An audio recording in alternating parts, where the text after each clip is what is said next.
Good evening. These are the stories making the headlines in the Hot 7 Nightly News. Jacqueline Williams speaks about the trauma of losing her only child and how she is turning her pain into purpose.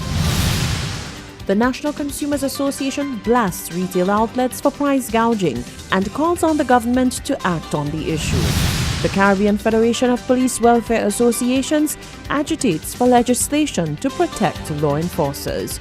We have the details of these stories and more coming up.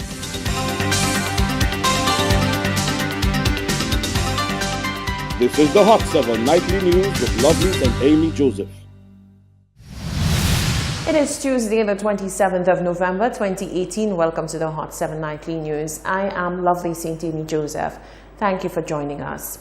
The Zena Anthony and Janae Williams Foundation has been launched and is offering support to people dealing with trauma.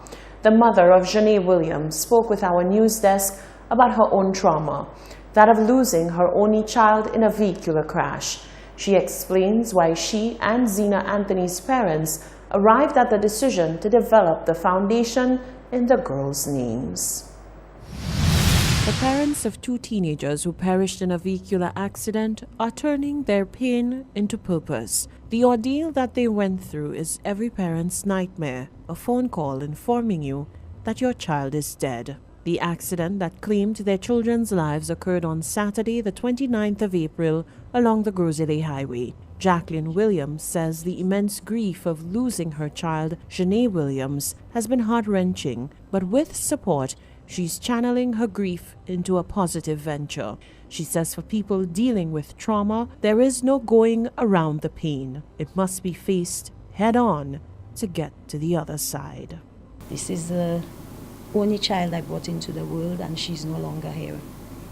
People may look at you as being strong, but it is the strong ones who understands the pain, lives through the pain, and accepts it eventually. What has been of great help, though, in dealing with this tragedy, first and foremost, is the love and support from family, friends, and church. In April this year, on the one-year anniversary of the death of Janae and Zena, their parents launched a foundation in their name. So far, the foundation has hosted an inner healing session to help people cope with crisis. Williams says the foundation is a fitting tribute to the memory of two remarkable young girls. These girls were very positive individuals, positive young girls, and we wanted to ensure that their positive legacies remained. And this is why a foundation was established in memory of Janae and Zena.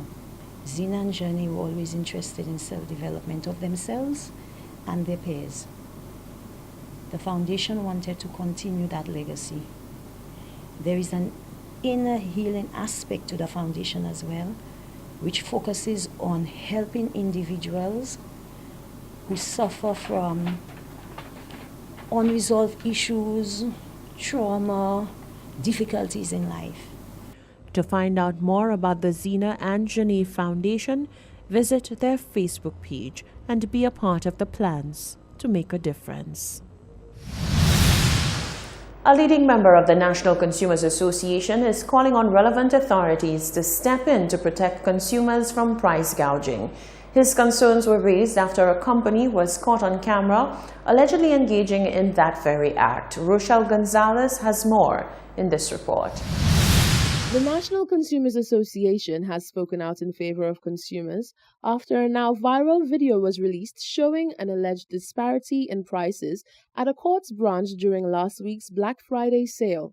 According to the video, whilst one price was on display and was meant to be the discounted price of the products on sale, another price tag was left under the display tag, showing a previous price which was significantly lower than the sale price. The public relations officer of the NCA, Marius Modest, condemned the actions and said there is something fundamentally wrong with the situation as a whole.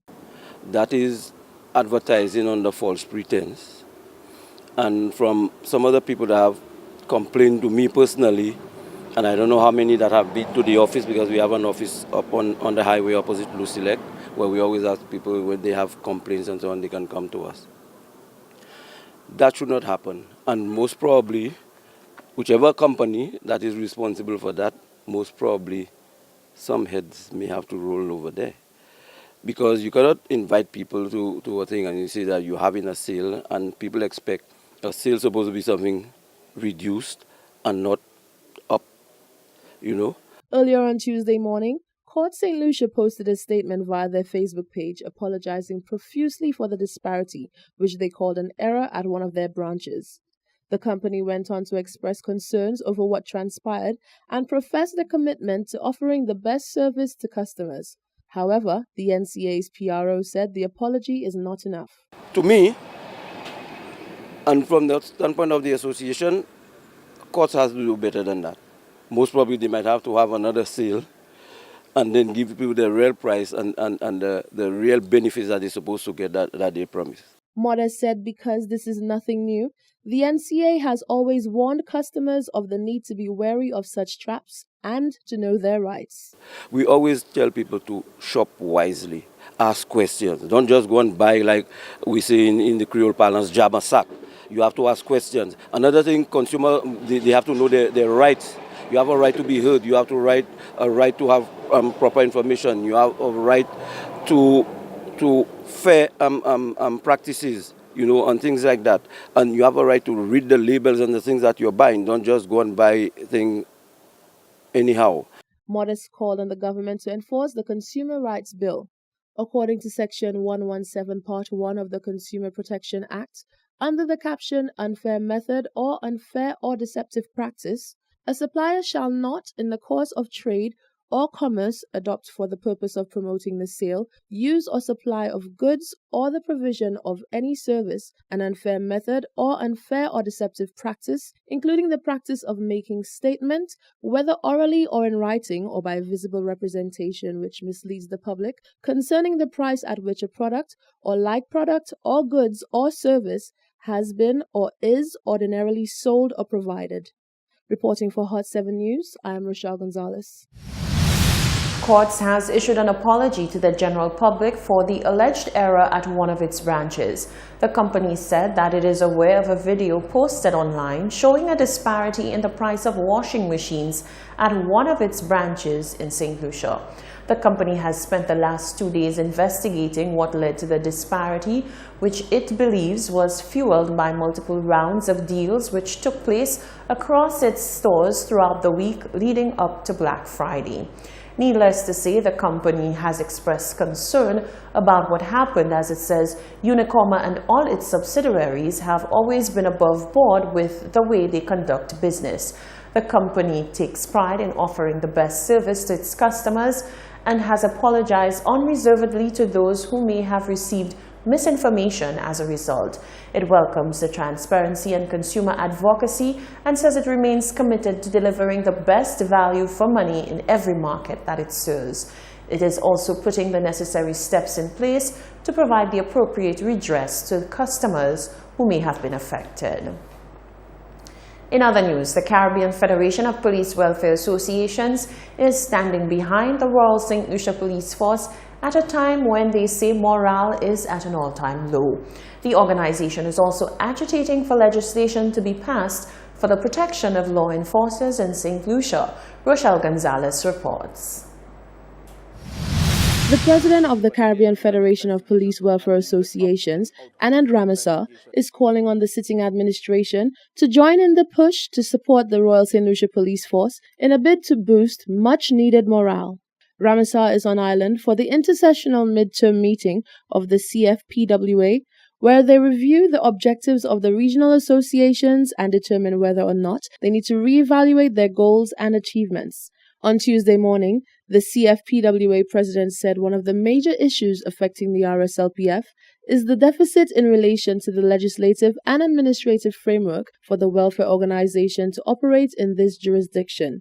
The impact of the impacts report was another concern. Our concern is really in the area of how this is impacting on our police officers, and we are concerned because the impact itself is an adverse one, and not just an adverse one in the context that you can understand how and why. There are too many blurred lines that haven't been dealt with, and what we see is that these officers, the repercussion of it is that a lot of them are becoming demotivated in a substantial way.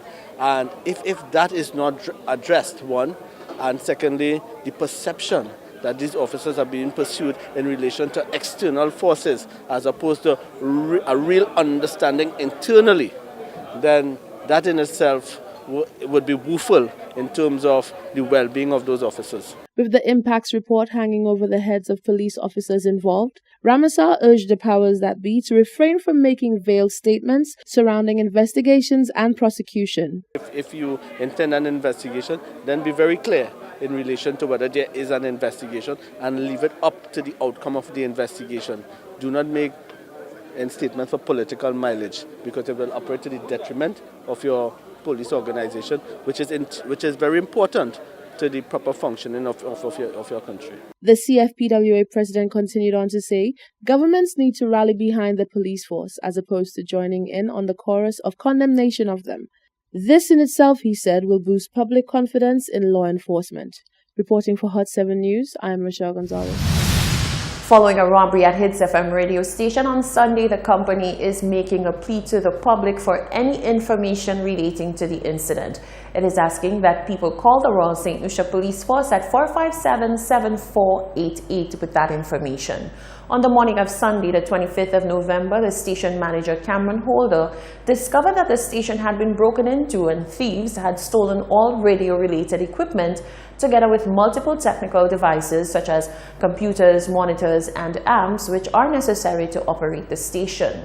Since then, the station has managed to be back on air, although not being able to operate at full capacity. You're watching the Hot 7 Nightly News. Still to come, city vendors argue over the timing of road works being undertaken in the city, and the Department of Environmental Health cautions meat handlers on their practices during the festive season. Stay with us.